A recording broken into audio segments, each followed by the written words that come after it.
Telephone phone చేసేవాళ్ళు.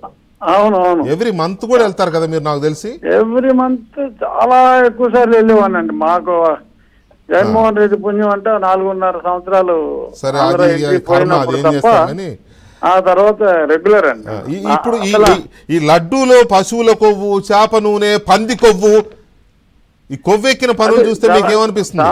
చాలా ఎంత దారుణం అంటే ఇది it is certainly intentional Venkatakrishna గారు.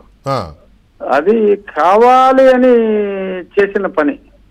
ఇతను ప్రాసెస్ అంతా కూడా ఎలాగా మన హిందూ దేవుళ్ళని భక్తుల నుంచి దూరంగా చెయ్యాలి అనేదే కార్యక్రమం. ఆ కార్యక్రమాన్ని అతను ఇంప్లిమెంట్ చేశాడంటే ఆల్ త్రూ ఈ 5 సంవత్సరాల పాలనలో భక్తుల్ని భగవంతుడికి దూరం చేయటం ఎలా అనే కాన్సెప్ట్ మీదే తను వర్క్ చేశాడు. అది ఇప్పుడు తిరుపతి క్వాలిటీ పడిపోయింది, లడ్డు క్వాలిటీ పడిపోయింది అని అందరూ అన్నారు, తెగ మాట్లాడుతున్నారు. ఇది వరకు అంటే మనకి ఎక్కువ రోజులు ఉండేది, 10 రోజులైనా ప్యూర్ గీ వాడినప్పుడు అంత తొందరగా అది పాడైపోదండి.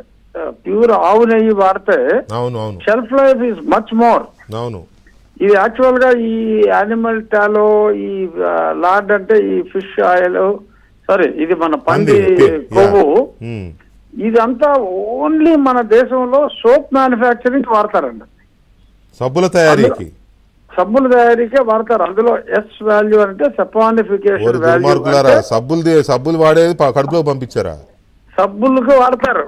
అది కడుపులోకి కొన్ని కన్ఫెక్షనరీస్ లో అమెరికా లాంటి దేశాల్లో ఆ బీఫ్ బాగా వాడేవాళ్ళు, ఈ పంది మాంసం తినేవాళ్ళు, వాళ్ళకు ఓకే అండి అది. అవును.